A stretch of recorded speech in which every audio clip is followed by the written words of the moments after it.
This episode is brought to you by our partner, Ice Barrel. Cold therapy was an integral part of my training. When I was a gymnast, I would be in that cold tub after every training session for a number of years, and it's still something I take part of as part of my recovery, my mental health, as well as my performance in and out of the gym. Please check out their FAQ page for everything you need to know about Ice Barrel and cold therapy. If you've never tried cold exposure before, we cannot recommend Ice Barrel enough. They have events all over the US, and we also introduced conscious therapy as an added session at our Power Monkey camp. It was a huge hit with our campers and coaches alike. We cannot wait to have them back again. Please use Power Monkey, that's all caps, Power Monkey, no spaces, and save $75 off your Ice Barrel.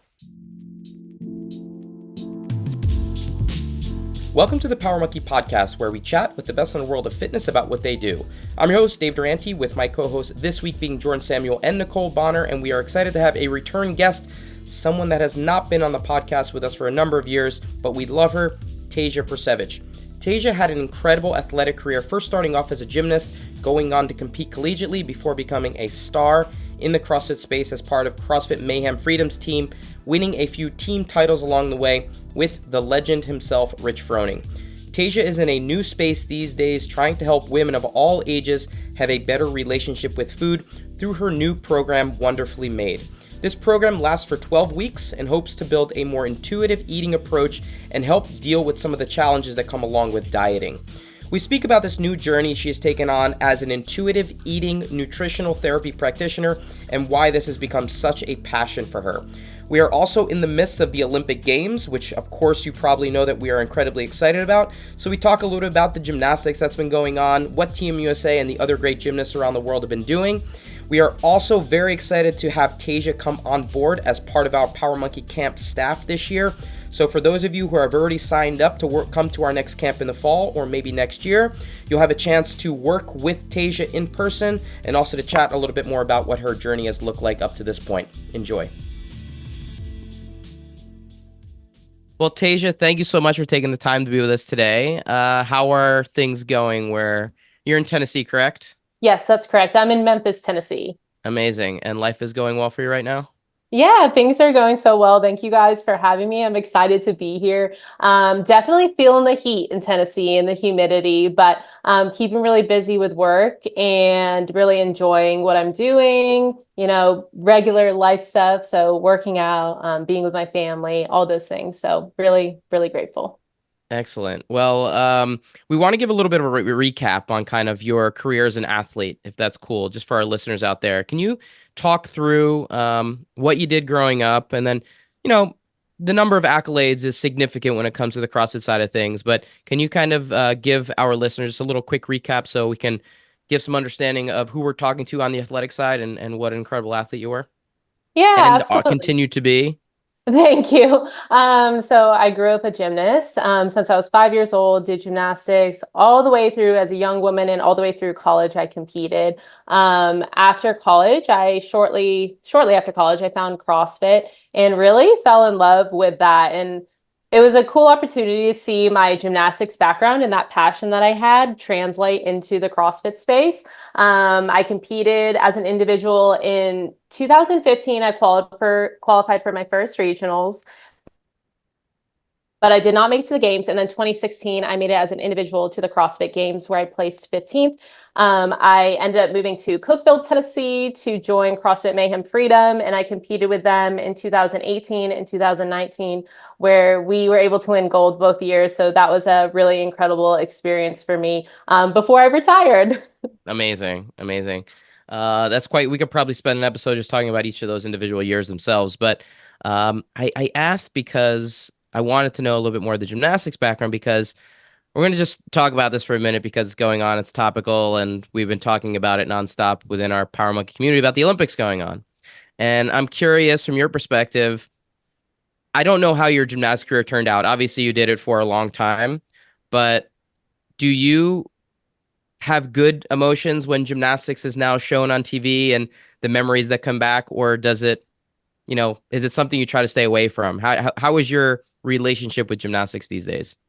Yeah, I think that's a really great question. And, my relationship is really good. I have enjoyed watching the Olympics, and I was actually just reflecting on I grew up in the 90s gymnastics culture where it was very, very strict. There was a lot of negativity, a lot of like weighing and body fat testing, and some of these more intense things that had happened in the 90s gymnastics culture. And to see just like how the sport has evolved, it's gone through a lot, but how where we're at now, seeing these women stand on the podium felt really healing to see like, hey, their like mental health matters, them standing up for themselves mattered, like their safety matters. And you can have fun and like love the sport and go out and still be successful. It doesn't always have to be like super hardcore. And that's me just speaking from my experience as a young gymnast. But I have loved watching it and just seeing how the skills have evolved too. Absolutely incredible that these women and men are doing things that I just am like mind blowing. I'm trying to explain to my husband, like, no, you don't get it. This is so hard what they're doing. So I have a really good relationship to it, and I have loved watching the Olympics this year. So before we move on, because there's a couple things in there I want to touch on, but what was your favorite event so far, performance so far that we've seen? And just so everyone knows, this is being recorded right after we watched, or hopefully you got a chance to see all around finals for the women yesterday, men all around finals, and then both of the team competitions have concluded. Something that sticks out performance wise, both men, women that you saw over the last few days. Yeah, I mean, so many incredible performances, and I'm gonna just go with the easy answer of watching Simone Biles. I mean, on floor, just doing these skills that, are so mind-blowing to me, and just like her grace and poise after everything she's been through, and especially being an older gymnast, considered older on the floor, and just like having that grace and composure. I really enjoyed watching her floor routine, and especially like knowing that, that was really like the end. Oh, we got it. Like that's gold medal was cool. Yeah, and Jordan and I were talking about it beforehand, and Nicole as well. We're just like Olympic nerds. I still like just love every second. I'll watch every event. If it's on TV, I'm gonna watch it. Like I don't care what event it is, what country is participating. But Simone yesterday was super interesting to me. Like obviously it was exciting because it wasn't just a runaway performance where, hey, she was crowned on the first event and we knew it from the beginning. It was an actual competition going to the third event. She was, down by a tenth, and Andrade was doing an incredible job, and it made for really exciting competition. And then the third place as well between Suni and a few of the other competitors. It made it fun to be able to watch all the way to the end, and Simone just coming through with another incredible floor routine to win was amazing. And then afterwards, she mentioned something that I think was poignant to your point about saying, hey, even this morning before the competition, I had a session with my therapist to make sure that I was on point before I went on the floor. And to me, that was like, from my perspective as an athlete, to be able to just like exhale and say like those kind of things are okay, because I feel like forever it was expected for an athlete at that level just be a stoic. No matter what happens, you have to internalize it and just deal with it and be expected to be someone that can perform and not show that these things in the outside world are, affecting you. And I think it was maybe a hugely positive moment for a lot of other athletes out there, young, current athletes, to be able to say, hey, there are a lot of things that need to be dealt with. And for me to be at my best, I need help inside and outside of the gym as well. Yeah, I think that's so valuable. And what's really cool to see, she has, a great platform to really show that and represent that. And it's easy, as outsiders looking in, we forget that all of these athletes are human beings, right? We see them do these like totally crazy skills, and we can be just see that really narrow lens, not that these are really multifaceted people that have a lot going on outside of their sport. And so, yeah, I totally agree to see her, say that and really give younger athletes and athletes, maybe even older athletes that are still in the sport, like, hey, it's okay to be struggling. And we can still work through that in a way that's best for you and show up and do your best. And also, like, your identity and who you are isn't just you being an athlete. That's just part of who you are. Nicole, anything that you saw watching the competition the last few days that stood out to you? Yeah, I mean, I think just watching the all around last night, obviously Simone Biles' performance on floor was incredible. And I did not come from a gymnastics world, so I came from like soccer and track and field. So just to watch like the pure athleticism of all the women competing was incredible. But I think more so just watching how happy she was on the floor, like she was smiling the whole way. And so you could just tell like how much she just loved doing it and loved being there. And so I think that obviously all of the flips and the twists and the turns were incredible, but just to see like, I don't know, just how happy she seemed to be out on that floor just competing was really cool to see. Like she was just back in her element and in a good headspace and just ready to crush. So yeah, it was very cool. I cried a little bit. Not embarrassed to say that, but yeah. Hey, I think we all did. I think we all did. I think that's an I'm crying important note right that now. I'm curious from your side of it, Tasia. Did you enjoy competing? As a gymnast? Yeah. Yeah, I would say I did. When I reflect back, I'm not sure I enjoyed gymnastics as much as I thought I did. I was just so dedicated to wanting to be the best that I could be from a young age. And there's definitely moments and times and things that I, yes, enjoyed competing. When I got to college, I definitely found more joy there in the competition side. But there was like levels and layers, if that makes sense. Yeah, no, absolutely. I mean, I look at it now as like I loved being in the gym. I love the process. I really like the grind and like putting in the effort of like just trying to get incrementally better each day. And the competition was more of an exhale once it was over for me. Like when Nicole, what you were saying of being able to actually see Simone enjoy the moment.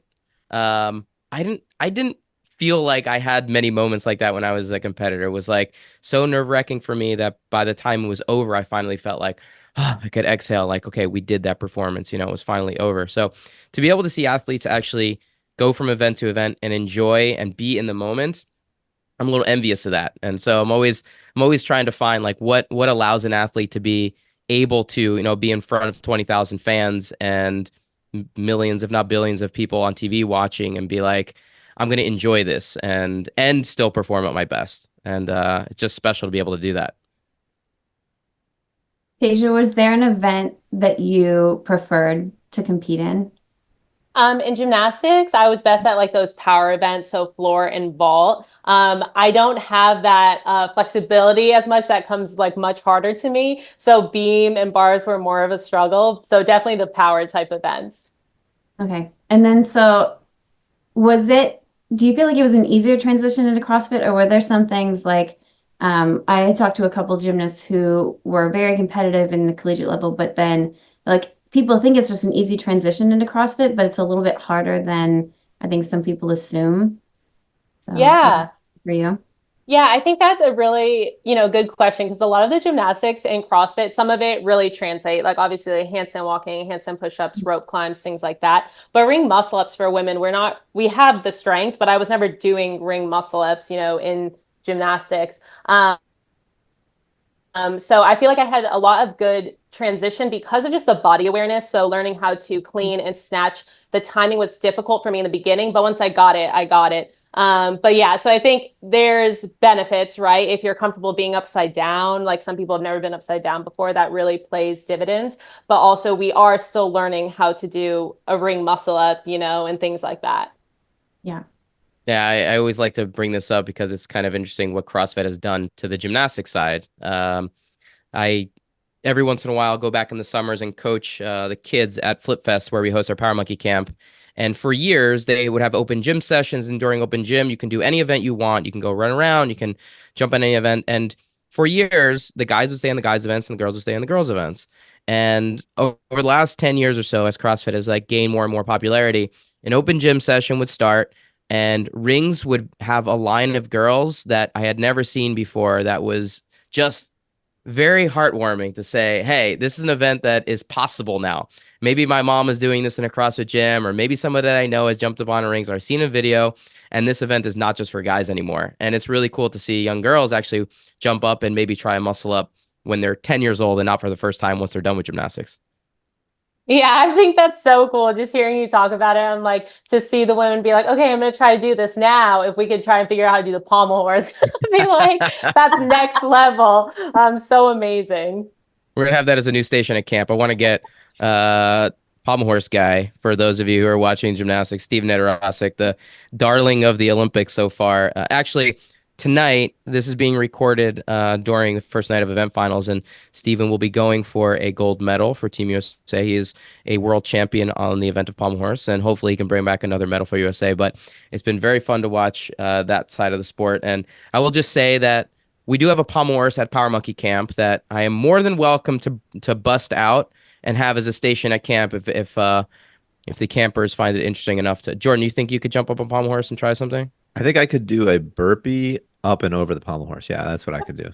That's about it. All right, I'll take it. I'll take it. At least Actually, it's there a was start. one move that I'd never seen before that I don't watch gymnastics as much as you do, but on the pommel horse where they'll go all the way around like 360 degrees on one handle. Like the flexibility in the wrist is insane. I've never seen that before. Yeah, it's there's two variations when you go on one hand outward and the other one you go inward. Steven does both of them. Just one of them is really challenging to do both. Is kind of crazy. One of them is named after an American gymnast named Mark Sohn from back in the day, from the 80s. But they are very, very challenging movements. It does take an incredible amount of balance and mobility to be able to pull it off. You can see if you go back and watch the competition from team finals, you'll see the guys, the rest of the Team USA, when he does the second one and gets it back to the center, they're going crazy because at that point in the routine to be able to hit that, it's kind of like the exhale moment. Like if he got done with that second movement, they were kind of, home clear at that point, and they thought he wouldn't be able to hit the rest of the routine. It's such a cool looking move. It's so like just graceful looking. I love watching it. Yeah. That's cool that you're able to pinpoint that because, there's so many things going on to be able to say that that is a differentiator between that and other movements. Well, I'm a little bit of a gymnastics connoisseur. Yeah, it's no big deal. No big deal. I think Yeah. I think Evan Slaughter is wanting to start training on pommel horse. So if we Really? yeah. Well, we'll have He's Evan at throwing down next the gauntlet. camp, and we'll have maybe Wednesday night breakout session will be Pommel Horses camp. How I about love that? that. That'd be Yeah. great. You totally should. I don't watch a ton of men's gymnastics, but now like seeing, I know how difficult it is, but watching him felt so cool and exciting. Just everyone like cheering, like as he's doing this, and even like with his eyesight thing that he had going on. Man, he really has won the hearts of America, but it was cool to watch. What a beast. What a beast. I mean, just a lovable guy, amazing at what he does. And I will say, I mean, we don't need to spend too much time on men's gymnastics during this conversation, but it's worth noting that he really did sit there for 3 hours and do nothing. And all you're doing during that 3 hours is thinking about the one thing that I have to do, right? And, seeing 17 routines before you have to go all hit can be pretty nerve-wracking to know, like, this is all on me to complete a perfect competition, which essentially was a perfect competition for the men's team, 18 for 18, which is incredibly difficult to do, to be able to actually bring a medal home. And I don't think you can understate how incredibly powerful his mental game is to be able to put that together exactly when it was needed. I mean, he's just a beast. Like, I look at it, I'm like, every one of those guys on the men's team performed like warrior poets. They were perfect out there that night. Very, very impressive. So I'm just very excited, and I'm still on an absolute high from watching the men's competition the other night.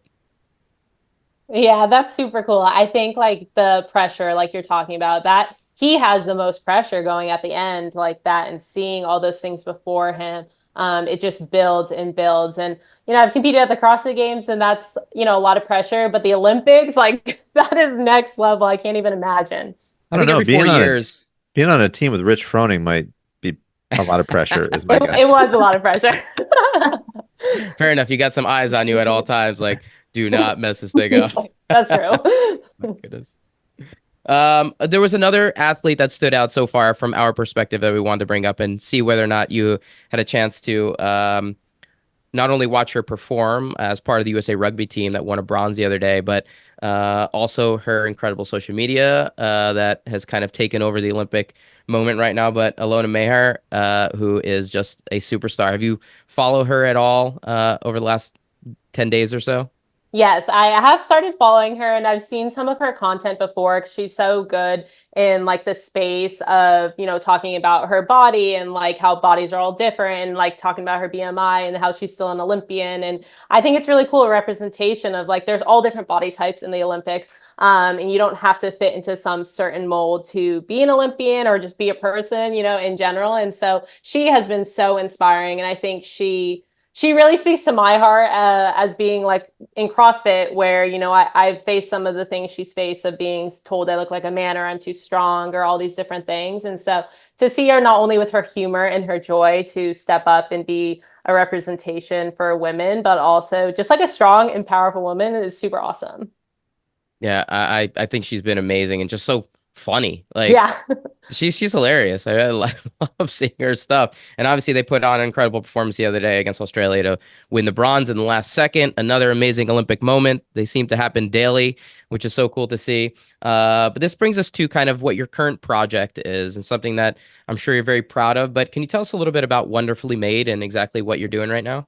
Yeah, absolutely. So I created a 12-week group coaching program called Wonderfully Made, and it is meant to help women heal their relationship with food and their body. And so it really is pulling from obviously my education, but my experience too within the sports space of really struggling with body image and really struggling with my relationship with food. And that's gone through a lot of layers and different things. But I help women really find that piece to understand the food psychology that goes into things like restriction and binging, and just the obsession with food, and also looking at like media literacy and all these different things that play into our relationship.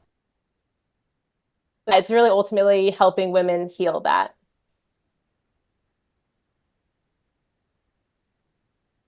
I think that's So, freaking awesome. yeah. Thank Sorry, Did go you. ahead, you? Nicole.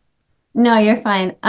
So can you talk a little bit more about like sort of your specific and personal background with your relationship with food, just to be a little bit more specific about how that kind of came about and Yeah, absolutely. So my relationship with food, I started having issues from a young age, probably about age 13, how when I started getting weighed and body fat tested in gymnastics. And so, I knew nothing about nutrition or anything like that. I just knew that being smaller, or I was told that being smaller would be better. And so I started restricting my food from a really young age and even experienced episodes of binging, although I did not know I was binging at that young age. I just was eating to refuel my body, but struggling with restriction throughout that, all the way through the end of my gymnastics career in college. And then through CrossFit, I did have some, I would say, like better moments. I had better education. I had support from Mike Malloy, who's absolutely amazing and helped me a lot in my relationship with food. And as I kind of turned another corner of becoming just obsessed with tracking macros, I saw that, okay, there's levels here. It helped me get the education and things like that. And then I turned it into something that wasn't a helpful tool any longer for me. And so that's kind of like the evolution of it. And when I finally did stop, was able to let go of tracking macros and work towards how to fuel and listen to my body. I think, in gymnastics specifically, I thought disconnecting from my body was the best thing I could do. We're taught, like mind over matter, just like don't listen to what your body's doing, push forward. And in a lot of ways in sports, we do need to have this ability to do that, to push through hard things like in CrossFit, but there are levels. And I turned that disconnection in my sport to just complete disconnection from my body all the time. And so really, as I've been out of CrossFit now for over 4 years, it's been learning how to reconnect with my body and then also teaching women how to reconnect with their bodies as well. that's awesome. So it's more focused on like an intuitive eating perspective. Yeah. Can you talk a Yes. little bit more about that compared to like intuitive eating versus the macro tracking side of things? Yeah, absolutely. And I first want to say that like I'm not anti macro tracking. I think that that has a place and it works for, a lot of people. And then I also think there's the women I support is like the women that it just doesn't work for. And so intuitive eating gets a lot of confusion as seen as just like the hunger fullness diet or just the eat whatever you want diet, but it's really bringing in these layers of like how do I learn to listen to my body? Like do I know my hunger cues? Do I know when I feel full? Am I using food for emotional reasons? And just looking at that, and also how food psychology, when we have all these rules and restrictions around food that can drive us to overeat. So trying to make peace with all different foods, and health is still a priority, but it's also looking at the mental side of like what might be driving us into unhealthy patterns if we have all of these food rules. Mm-hmm.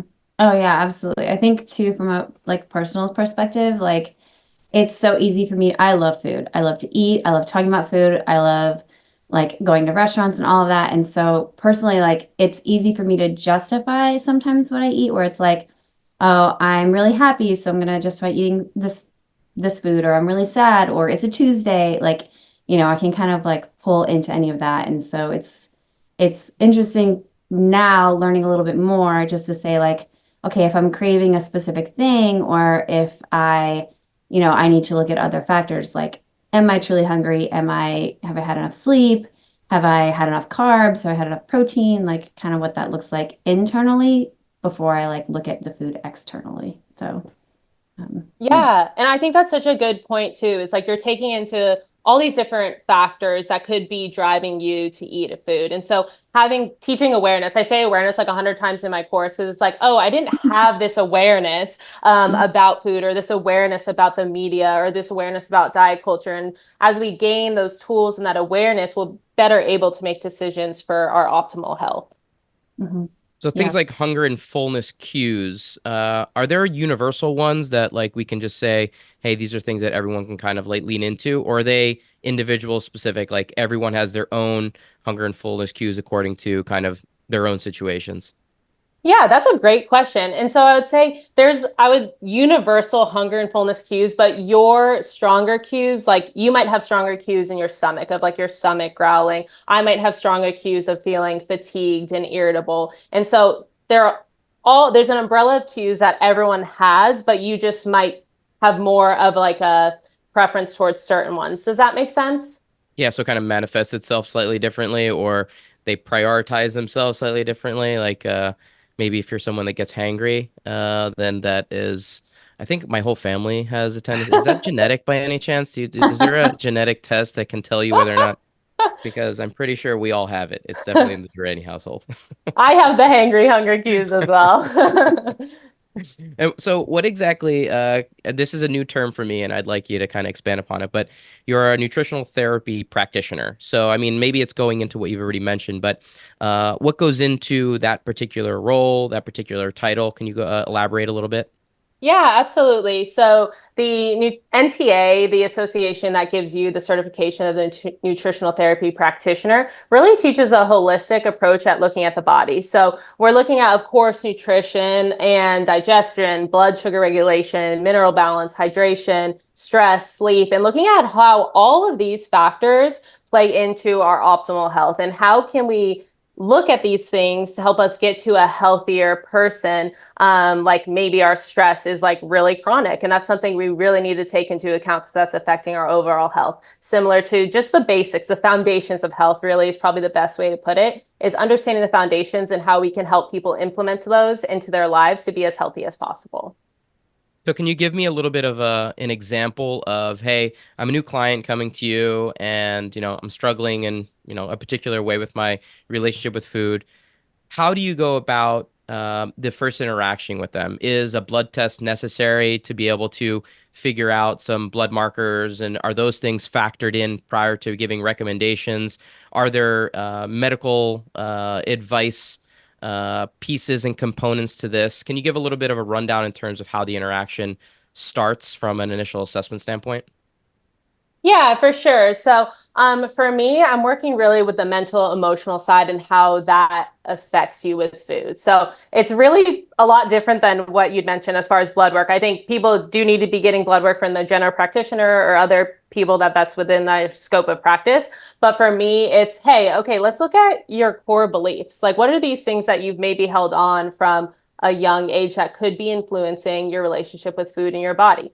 what are your personal values? What are the things that you value outside of what your body looks like? What are tools that you might be using that are having a negative effect on you? Are you really struggling with stepping on the scale every day and that's causing a negative or a positive reinforcement when you step on that scale? So it's looking a lot at the food psychology, going into like, what are things that drive us to overeat? Why does, when we restrict food, that cause us to put this specific food, this like forbidden food, on a pedestal? And how do we get that into this habituation effect where the novelty of that food wears off because we're not putting it on this pedestal of like, I can't have this food? And I use this example a lot in my life. I had put, donuts on like this pedestal of like, I can't have that food because it's like so good and it's like not good for me. It's going to make me feel bad, all these different things. And it became an obsession that when I would get around donuts, I would inevitably overeat them because I told myself over and over that they were bad and I couldn't have them. So it's really more looking at the mental, emotional side of our relationship with food in our body.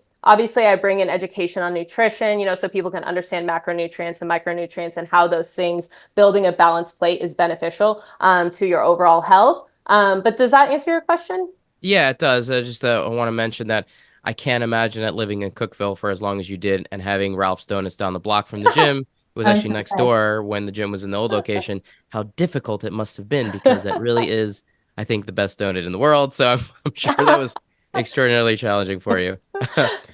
But when it comes to reasons for overeating, it seems to be a pretty vast,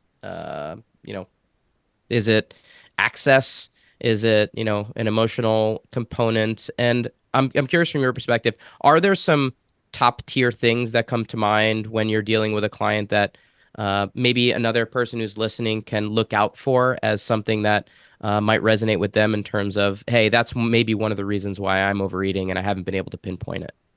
Yeah, absolutely. That's a great question. So the first thing I always look towards is like physical reasons why we might be overeating. So whether that is restricting, not eating enough food throughout the day, or going long periods of time without eating, that could drive our body, our biology to drive us to overeat. So we want to take those things into account.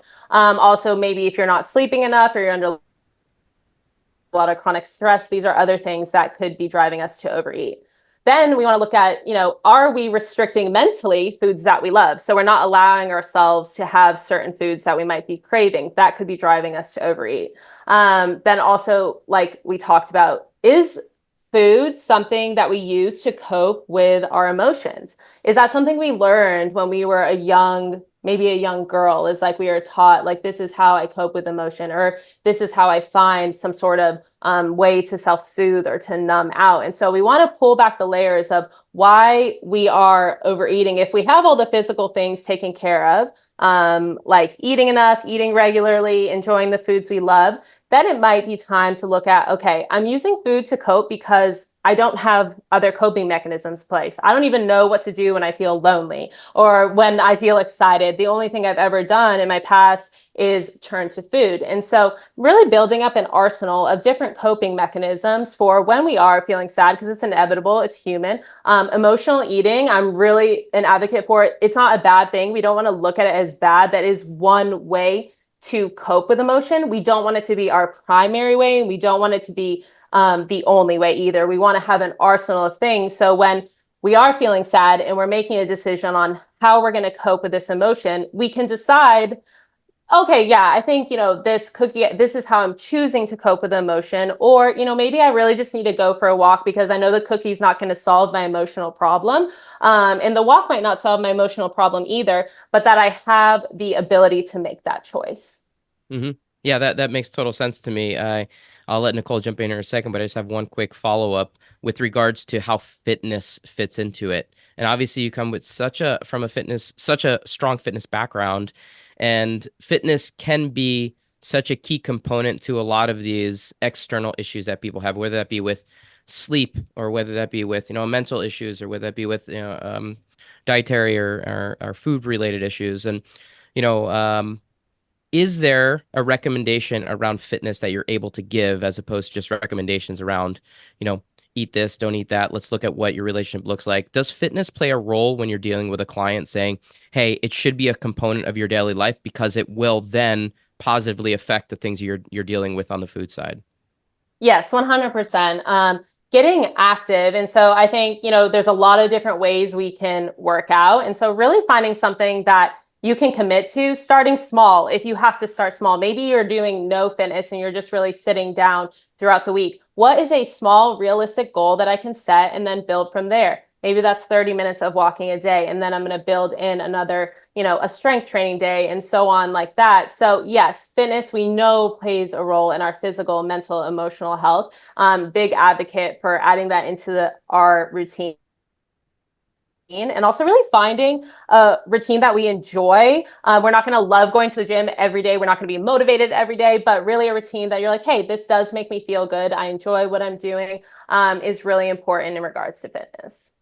I'm curious now. I mean, one, I think it fits along with what you were mentioning before about restricting and then binging, to really not allow that to be the same way that you would approach fitness either, where you're saying, I work out on the weekends or like Saturdays or when I really get after the gym and I go to, I do 2-hour workout then, or I go on my runs on the weekends, or I do a yoga class on Saturday and that's my fitness. That consistency seems to be powerful in anything that we're talking about, and creating a rhythm and creating a pattern that allows you to stay consistent is as powerful as anything else, whether that comes with the way that you sleep, the way that the patterns that you eat, the way that you're treating your fitness. But being consistent in smaller chunks seems to be kind of the name of the game with a lot of these things. Would you agree with that? Yeah, absolutely. Consistency is key. And also letting go of like a perfectionistic mindset of like, oh, if I can't work out for an hour, then it's not worth it. It's like, maybe I can only get 30 minutes in today. Hey, that's better than getting 0 minutes in, And so really being able to find a routine that can be sustainable, that you can do through the ebbs and flows of life, just like our diet. We're going to be going through really busy times. We're going to be going through hard times. We're going to be going through great times and times of ease. And so what type of fitness routine is something that you can keep going with throughout all those different avenues? Does that make sense? Yeah, it does. Absolutely. What is your fitness looking like right now, Tasia? I know we're doing a little, but for you, what are you doing right now to keep you active? Yeah, so I'm prioritizing strength training, like bodybuilding and weightlifting type things, and then also really big into rucking. I do a lot of rucking. I like being outside, even in the hot weather. I like getting out there. I like getting a good sweat on. So pretty much strength training and rucking. I hit one CrossFit class with the gym that I go to on Saturdays because I love the community aspect of CrossFit, and so really getting into at least one class a week is important to me. We got to mention it, but you're a GoRuck representative as well. You're an ambassador for the brand, right? They're awesome. They came on board with our last camp, and we were doing rucks every morning. I think rucking has become something that a lot of our team have slowly started to dive into and have started to love more and more. So I'm excited to hear what you got going on with that, but also to see a little bit more about us being able to incorporate into future camps some more. Yeah, totally. I'm a pickleball. I don't know how to play pickleball. Yet. I have a question for you. Sorry, Nicole, if you don't mind, just real quick. You kind of touched on this a bit, but I'm curious a little bit more in depth. But when people get into CrossFit, they're so focused on performance and less, at least a little bit less on like the physical aesthetic. And so if somebody is obsessing about macros or obsessing about food because they're like, well, it's for performance, and they justify it in their brain. It's like it's okay because it's for performance, but they don't realize that maybe they are having some issues with food. Are there some like telltales or signs that they can look out for that you can suggest they pay attention to that would help them realize like, oh my God, maybe I do have an issue with food and I'm obsessing about this, even though it's quote for a good reason, it's really not for a good reason? Yeah, and that is a great question. I would say if it's something that you can't go a day without doing, like you feel like you have to weigh and measure all your food, if it's holding you back from going out to a restaurant and with your friends, or going out to, a barbecue or something like that, where you feel like you can't be around certain foods because you feel like you're out of control. I think those are definitely signs of it's starting to affect your quality of life, of like food is the priority and not necessarily like community or connection with other people. I think those are some of those big signs to really pay attention to. Cool. you mentioned community. I want to touch on that for a second. Community, it's the reason why you're still going to CrossFit. I think it's why, or it's probably a top reason why most people are doing CrossFit, because it's where their friends are. It's where they feel like they can connect outside of their daily lives with their families, or just have an outside resource to be able to connect. I'm curious with what you're doing right now, with your new endeavor with Wonderfully Made, how important community is for the women that you're working with. Is there a community component? Do the women have the ability to reach out to people that are dealing with similar things? How do you deal with the community and saying, hey, this is a powerful way for us to be able to, overcome what we're dealing with? Yes, totally. And the community has been the most powerful piece of Wonderfully Made. These women are coming in, and a lot of times when we're struggling with disordered eating, body image issues, shame, those type things really thrive in secrecy. And so being able to get into a space where another woman can say, I feel the same way. Like, I'm not alone. I've been through that. I understand what you're saying. I have just truly been so grateful and blessed to see the beauty of these women. I have 18 women in my group right now, of coming together to, just be really open and honest with each other, know that it's a safe space, that they can talk and say anything, and like really be like, people are going to come and help them, support them. And not just like me, I'm definitely in there, obviously, encouraging and helping, but I have other women too saying, yes, that's so helpful to me. Thank you for sharing that. And so community, obviously in this group specifically, is like so beneficial. But like you said, community, whether that's CrossFit community, Paramonkey community, a walking community, whatever that is really key to our optimal health. I'm curious from your guys' perspective too, both Nicole and Jordan. Communities, to me, I don't live where I grew up, and I don't live around a lot of my friends, my college friends. I don't live where I went to college. I don't live where I grew up. So I don't have a big, strong friend community where I live. It's mostly my immediate family. And so like we try to connect as much as we can, socially through calls and Zooms and things like that. And then whenever camps roll around and things like that, how important is it to each of you to actually be able to interact in person with people, to be able to feel like the community is real? Like, do you feel like a virtual community is as impactful, or even a little bit impactful, as opposed to what you get out of the community where actually in person with them? Go ahead, Nicole. Nicole, you look like you're ready for that. No, you're good. So yeah, I think that there's different layers, right? I think that having a community like in person is obviously very important. I get that being a part of my CrossFit gym. I get that with the friends that I've made here in Hawaii, which has been really incredible. And even more so because I was here a few years ago and then moved away and then came back. So to sort of like have that community already in place was really wonderful for us um, as a newlywed couple coming back to the island. But, I think, especially during COVID in 2020, where all you really had was a virtual community, I think people more so in the last few years have really leaned into that. And I think having some sort of connection, even if it's just virtual, is so important because you can learn so much more about others, whether they've been friends for 5 minutes or 5 years. Just having that communication piece and letting that be sort of the center point of everything. So I love that what you're doing, Tasia, is virtually focused, because just leaning into people who are from a different background, lifestyle, geographic location, just lends itself so much more powerfully to say like, hey, even though we didn't have the same, background growing up, or we lived in the same region or the same town or the same, country or state, our experiences are still pretty similar in that way. So just sort of having that, that community to grow into and lean into is just really important.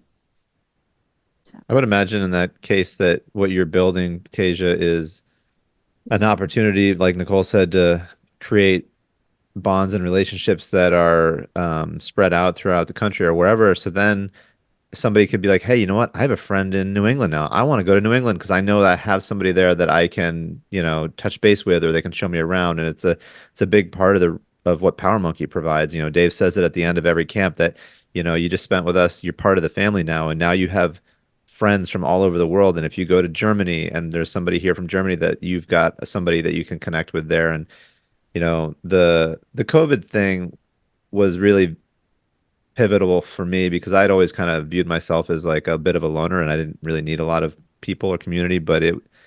And at first, when the lockdown happened, I was like, "This is awesome! Like, I just want to just be alone all the time." And then after some time, I realized like this sucks. Like this is terrible.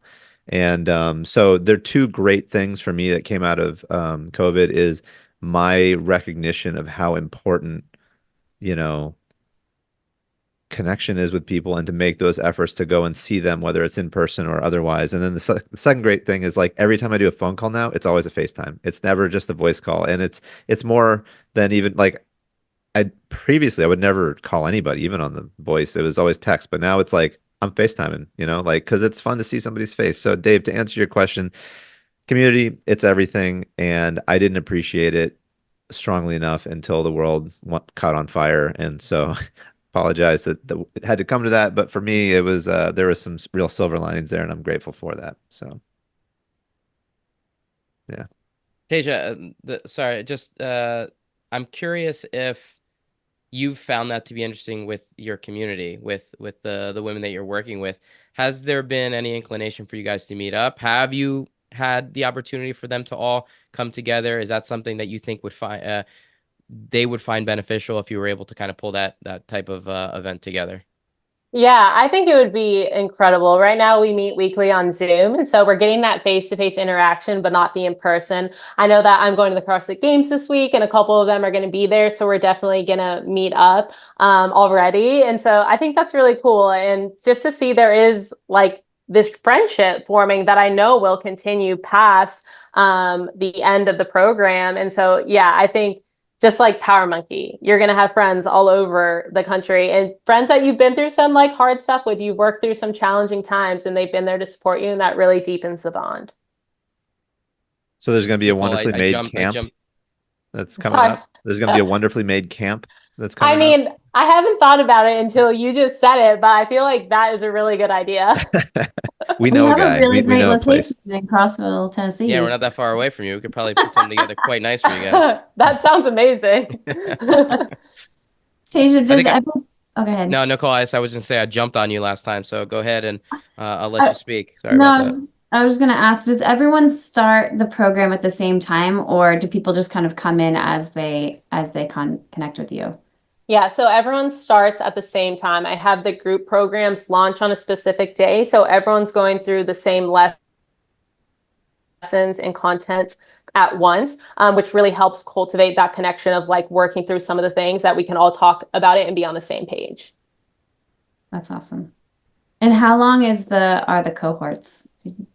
Yep. So they're 12 weeks long, 3 months. And yeah, it's going. This is my first one, and it's been so amazing and so fruitful. And I can't wait to start my next one in September as well. Are there any So this is things coming that to an end. Sorry. August. This is the last month. I apologize. This is their last of the 3 months, and then you have a new group starting in September. Is that correct? So we're at the halfway point of this group. So we have about 6 weeks left. And then my next one will start September 23rd, and which is like perfect timing to get us through the end of the year and like right before like kind of those holidays where there's a lot of food involved. So hopefully feeling really good by the time they get there. is there anything from this first 6 weeks that you're like, I've already learned some things that I want to implement for the second cohort that comes through? That is a really good question. I think there's always room to be improving, right? So I do a lot of video education as well as like written content. And I've thought about doing I'm like long form video right now, but maybe doing smaller lesson videos as a transition for some people who I only got 3 minutes to work through this one lesson. I want this 3-minute video and this content before I move on. So that's something that I've thought about transitioning, is doing more specific videos rather than like for each week, a very long form video. Nice. So you talked a little bit about, I'm going to jump in. You talked a little bit about that sort of like media mindset. Can you give me just a couple of tips? Because, when you are on social media, like that stuff just gets infiltrated, right? So For someone who's like struggling seeing that, especially for younger women, what are some things that you would say to say like, hey, this is how you combat that when you're starting to see a lot of that stuff coming through on social media? Yeah, that is such a good question. I think it's so relevant right now with like diet culture is about a $66 billion industry, and they really do profit off of you hating your body and wanting to get you on all these quick fixes and things like that. And so having the awareness of being able to ask yourself, what is this messaging trying to, incite for me? Like, what is it trying to push me towards? Is it a, workout routine? Is it a new outfit that's supposed to make me feel successful and happy? Like, what is the messaging and where is that coming from? Also, I'm a really big advocate of doing a social media detox. So if that's like, you're following accounts that are really not making you feel good about yourself, maybe they're a friend, and I wouldn't say you have to unfollow them, you can mute them, but making the choice to mute or unfollow accounts and people that aren't sending a message to you that is making you feel good about yourself. And I'm not here to like go like shame and blame people for what they're posting, but just having the awareness of like, hey, this isn't the best for me. Seeing this woman or person is really like affecting my view of myself. And so just muting them and recognizing anything I take in through my eyes, I have to process. And so it's totally okay to disagree with people. We can all be like super kind and caring and all of those things, but just creating an environment for yourself where, okay, I'm viewing this and it's not making me feel good. What changes can I make? And then also, like I had said earlier, just having the awareness that media, social media, especially when we're looking at these things could be filtered. It could be, just you might not even be seeing the real person or real thing. And so gaining that awareness when we're looking at media and social media is really important. Yeah, that's awesome. I think too, just touching on like these conscious decisions that you're helping these women like start to make, whether that's like, okay, the conscious decision of doing a media detox or just putting people on mute, or the conscious decision of even going back to what you were saying about emotional eating, like, hey, making that conscious decision of, I feel a specific way, so I'm going to say, okay, I'm going to eat like this specific thing, or I'm going to go on a walk, and just bringing that like conscious decision making into the forefront instead of it being like this unconscious thing of like, okay, I said I was going to have like 2 Oreos and then all of a sudden the whole sleep is gone, which may or may not have happened to me a couple of times. Oreos are my donuts. So I totally I'm get gonna that. make you But that t-shirt, by the way. Oreos are my donuts. Yeah. I love it. So I love that you're bringing in so much more of like that consciousness and bringing all that stuff and saying like, okay, I do feel this way, and why do I feel this way, and what are some things that I can like pivot my mindset to sort of help bring more of that into that conscious awareness. Yeah, totally. And I think that is so valuable. And it's something that is really, really important to me because we live in a very fast-paced society right now. We're on, and we're accomplishing and doing all these things. And that is absolutely wonderful. But sometimes our decision making can become super automatic. And even the simplicity of being able to name what I'm feeling. Sometimes we move right through the emotions, like automatic stimulus, without even thinking like, okay, I got pushed to overeat and I don't even know how I got here. So being able to slow ourselves down just a little bit and have that conscious awareness of, okay, something, I saw something that triggered me. I'm feeling a certain way. So let me like take into account all these things that are happening before I go to the behavior, which will lead to an outcome. So it's a lot of that, our minds really, create our reality. And so like having, that conscious awareness of our brains and what we're thinking is really powerful. I'm curious about the social media detox. One, is there like a particular amount of time that you recommend the detox be for when you're talking to someone that might need that kind of recommendation? Because I think it's hugely important. It's one of the things we recommend quite a bit when someone comes to camp. One, because the connections are just not great there, and be like, it's better for you to be present, right? And enjoy the fact that we're in the middle of nowhere and embrace the nature aspect of where we're at. And so first question is that, is there a recommendation around the social media side of detoxing? Do you mean like a timing or like Yeah. specific, like, okay, timing? I don't give any specific recommendations per timing, but I do think gaining the awareness again of like how much time I'm spending on social media is really important, and being able to like recognize, am I able to set my phone down? Like you're saying, going to camp, it's really important. Y'all don't have good Wi-Fi for a reason, right? Because you really want people to be in person and not distracted. It is so normal and easy to get distracted. I'm totally there. I get that. So finding out, okay, how long am I spending on social media? How much of this time is like beneficial? Am I consuming more than I am creating? You know, I consider myself a creator. And so being really delicate about like how much am I consuming as opposed to like how much I'm creating, because that's something I'm really passionate about. And it can really get twisted because it's so easy nowadays. Like the video goes into the next video, and that's the point, right? They want to keep you on the platform. I'm not anti like Instagram or anything. I think it's a great tool, but like recognizing that there are negative side effects, just like there are positive side effects, is really important. Yeah, I think that's great. Separating between being a consumer versus being a creator, and just like putting your efforts into something where not just creating, but being creative, I think is really an important piece to that. But substituting that time, that was the second part of the question, is if you're recommending a detox, what are you replacing that time with? And are you then just going to watch a movie or again sitting in front of the TV? Or are you going out and experiencing things and going outside? And I think there's a nature component here, basically what I was trying to get to with what we do at camp. But you seem to be someone that really enjoys nature and getting outside as well. Would you say that that replacement is important? That when you're saying detox, that a good replacement for that is to actually experience nature and go inside, outside, and that being a good recommendation there? Oh, 100%. Yeah, we know nature's super healing. It's very good for you.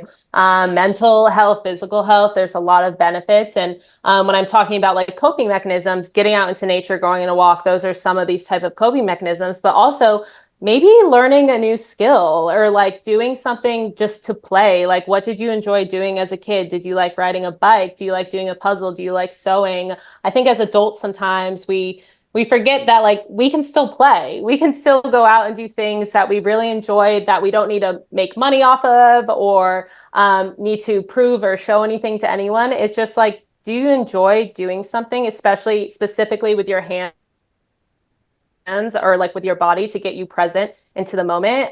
Those things can be really healing and really restorative as well. I will say that having kids helps you embrace your inner child a little bit more. Like, played hide and seek for quite some time yesterday, and it was very healing for me. Were you To the be seeker hiding or in the a, hider? I was just hiding in a closet for a little while. I don't know if I was actually playing anymore. I think we're just hiding from everyone for a while. Exactly. But yes, being a child again can be incredibly healing for sure. Thank you for that, Tasia. Yeah, absolutely. Uh, Jordan, Nicole, anything else you want to jump on here before we give her a last minute question request? Yeah, I have one question for you, Tasia. When are we going to see you back at camp? I know. Hopefully this fall camp. I really would love to come. I was supposed to be at the spring camp and it was like absolutely We've heart-wrenching, missed but you. I miss being there. It's so funny because I've been to so many camps, just not in their like entirety. I've like Mm-hmm. just showed up to so many camps. Yeah. So I'm excited to do a full one. Well, hopefully we can make it happen. It'll be right around when this first cohort is finishing in a September camp. For those of you listening, we do have only a couple spots left. So if you want to come hang out with the whole Power Monkey crew, hopefully Tasia included, it'll be September 22nd to 28th. And then we have our spring date for Camp 23 already launched as well, if you're interested in coming next year. Before we get you out of here, Tasia, we do have our last minute questions. We had you on many years ago, a while ago, so I'm not going to ask you the same general question, but just some new updated versions. One, at this point, do you have any guest or someone that you work with, you've come in contact with, that might be a good interview for us, someone that you think would be good to have on the podcast? That is a really good question. Can I shout out my girl, Haley Adams? I know you guys have had Yeah. her on We'd always love to Yeah, I have think her before. we on had again. you and Haley on together once too. I'd love to have Haley back on. She was what popped into my head. I'm so excited to go see her and cheer her on this week. So go, Haley. Excellent. Well, before we finish up, games, I'll be there as well, and Nicole will be there as well. I think a lot of our team will be there. What are your tasks? What are your duties at the games? Are you going to be just a spectator and helper, or do you have any official duties?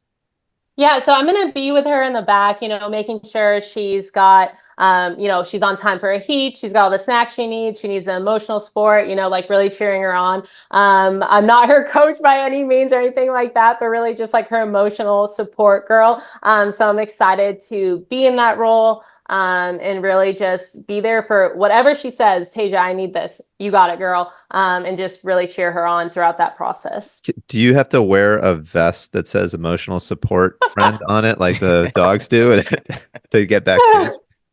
Yeah, I'm like, hey, this is me. I'm here. Like, really just hype girl. Like, everyone's super serious, as they should be. It's like a really important thing. And I'm just like, okay, snacks, carbs, you ready to go? Okay, let's do it. I love it. Well, we're all going to be cheering Haley on. Going to be excited to see her kick some ass out there in Fort Worth now for the first time. So we will see you in person very, very soon. Last question. If you are a book reader, any books that you'd recommend right now? If not, a TV show or a movie you've come across recently that's worth watching?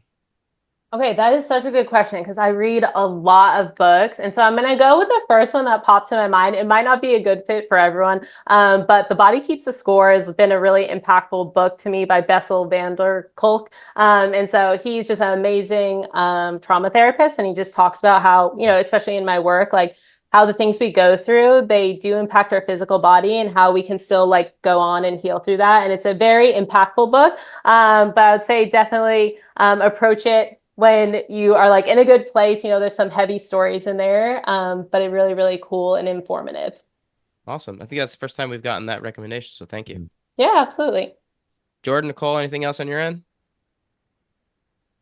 No, just thank you so much for giving us your time and telling us about all the amazing things that you're doing with Wonderfully Made, and very, very excited to see you in the fall, if not sooner. Yeah, thank you so much for having me. I've loved it. Of course. Tasia, where can people find you? Where can they find more information about Wonderfully Made? Sure. So my Instagram is at Tasia Percevecz, and my website is at Tasia Percevecz, or I guess Tasia-Percevecz.com. And that was where you can find the details on Wonderfully Made. Fantastic. We'll make sure everyone gets the link and heads your way. We just want to mention a couple things. Obviously, we mentioned camp coming up at the end of September, and then we'll have the next one end of April, beginning of May. For those of you interested in working with us a little bit more on the digital side, please head over to PowerMonkeyFitness.com for our PowerMonkey training app. It's a great way for work on programs. We also have a free version that has all of our digital video database, as well as a free core workout every single day. Come work with us. We want to be able to help you on your fitness journey. Tasia, thank you again very much. And for all the listeners out there, thank you very much, and we'll talk to you next time.